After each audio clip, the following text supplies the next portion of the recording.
Yo, guys, we are in the period that is very challenging, especially when you are an African.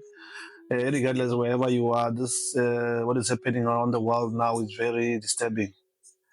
Guys, I've been having this kind of theory that has been happening around the globe, where I'm seeing South Africa being attacked, that they are really oppressing white people, they're taking over the land, and America is now throwing sanction against South Africa. But guys, let's look at it from like the truth that has been happening around the world. There are so many things that has been happening around the world that we all know, we all see, and we all notice some of the trades that have been happening around the world. Hey, ladies and gentlemen, I'm your boy DJ Juice, the producer of Mike and Mind. This is a special edition that I'm going to be just posting so that you guys can have a heads up of whatever is happening on our podcast. We are sharing things that are happening around the world, and we are trying to clarify things that are going around the world, and we are trying to put a perspective out there that guys, watch our podcast, and you will be informed of different things that are happening to the world. So going back to what is happening right now, South Africa is being attacked by Western world, which is America. The president of America, Donald Trump, is saying things that is shocking, especially people like us who have lived both Africa and overseas. We are shocked to hear things that are happening in South Africa, and you ask yourself, is it the real South Africa that you know, or it is just the thing that have been and especially these things that are happening that we were misled when we were kids about what's happening between Africa and the rest of the world. So right now we have an issue that really I think it's scary. It's scary to me that we don't know where it's going to. Especially some of us, we don't know much about politics and economic actions, what's happening around the globe. But these are the things that you always, when you hear them, they scare you individually. Like, how is this thing going to affect my life?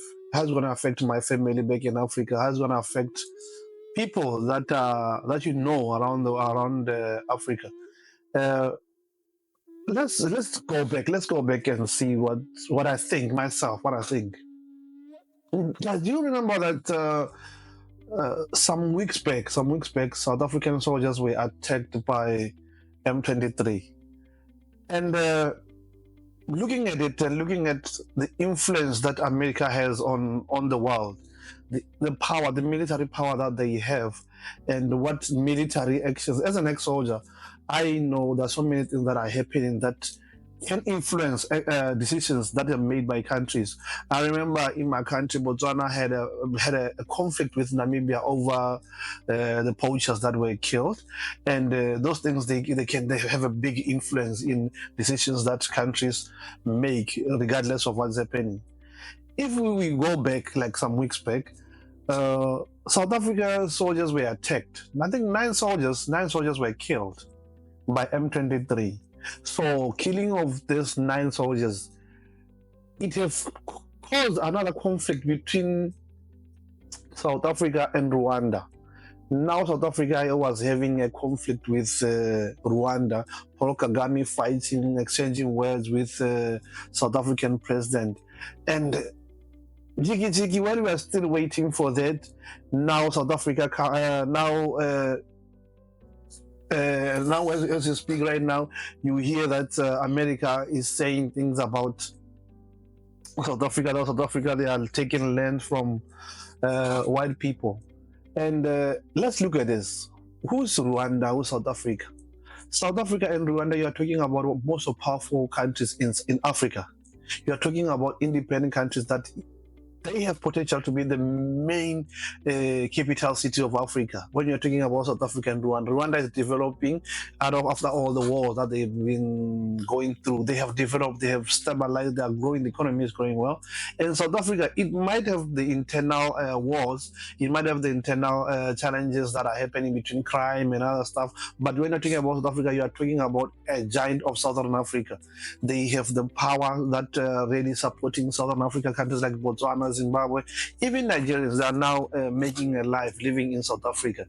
So these things, If now powerful countries that are from the central of Africa and the south of Africa, if these countries are fighting, so it's easy for the Western countries to have impact, to control, to make sanctions that country cannot survive. If right now South Africa is having sanctions, it can't ask help from Rwanda. Because why? They are fighting over the issue of M23 that South Africa are saying Rwanda, the soldiers from Rwanda are the ones that are killing South African soldiers in Congo. So let's look at this. America has been using these tactics.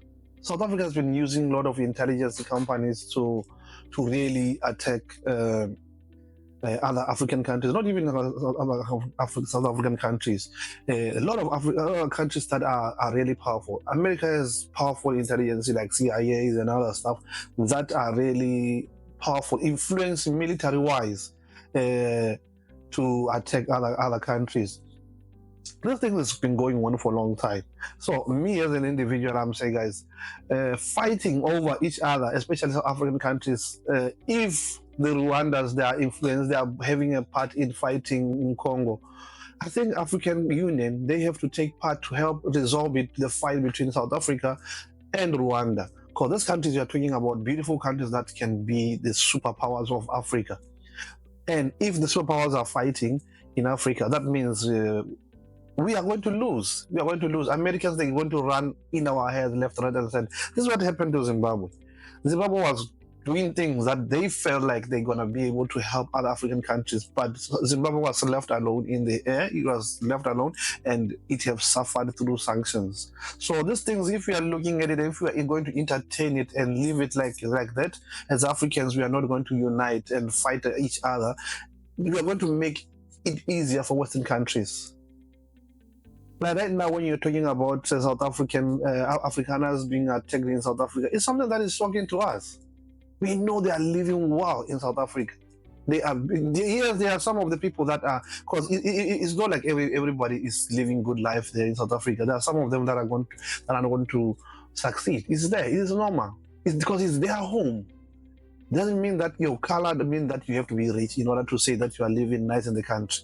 There are a lot of opportunities that are there in South Africa that even if you are black or white, you are privileged to have them.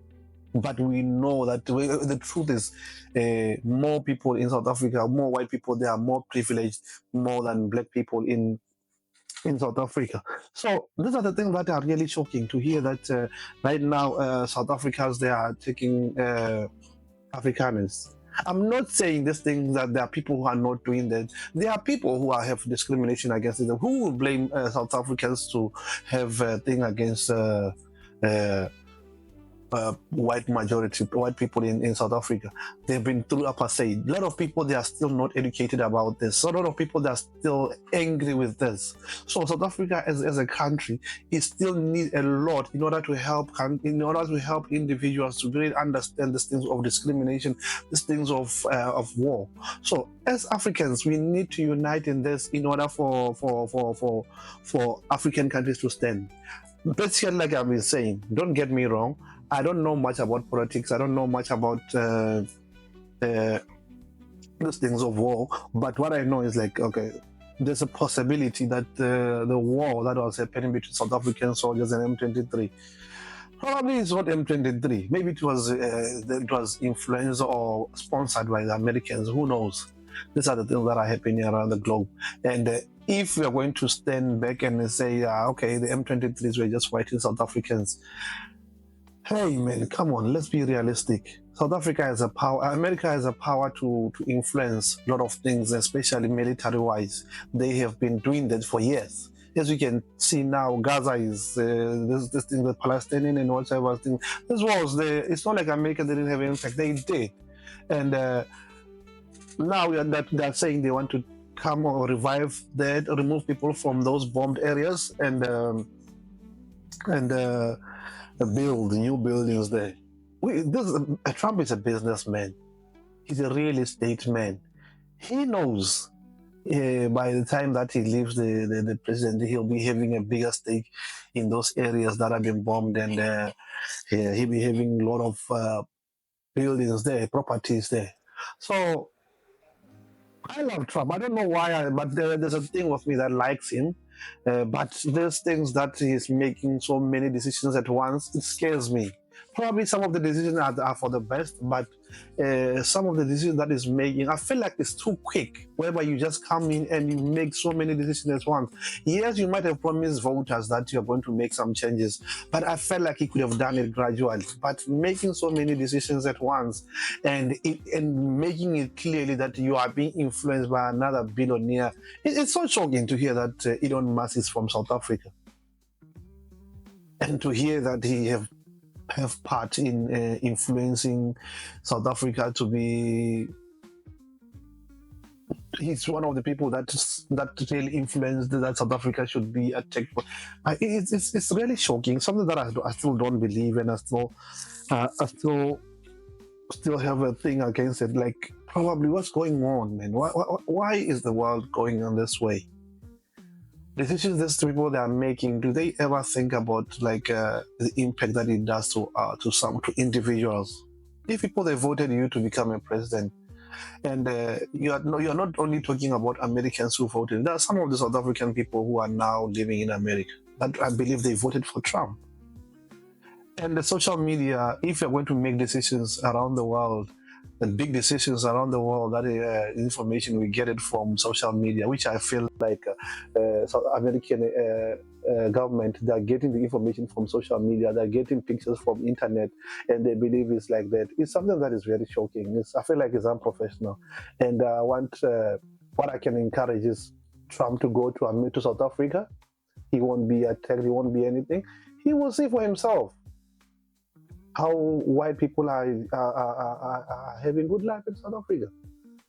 If they are being attacked in crimes, we are all being attacked. Even as black people have been hijacked, we have been killed we are killing each other there in South Africa. It's happening. It's not about race there. If we are talking about crime, it's everyone. Everyone is being attacked in South Africa. So these things of us Africans fighting against each other, South Africa fighting against Rwanda, I feel like it's the worst decision that we can make. South Africans, they need to sit down, talk with Rwanda, sit down. They are powerful countries. We can make a better Africa looking at that. One man who suffered this thing is Paul Kagame. He was dragged in Africa, the one for Muammar Gaddafi. He tried to unite us Africans. It didn't work. So we don't want to see another president being dragged around the world, on the street. South Africa is a powerful country. Let's pray for South Africa. Guys, we have our podcast, Mike and Mind, which is aired every Tuesday. Please subscribe, share, and like and comment. This was a special edition by me, Deuce. I'm out.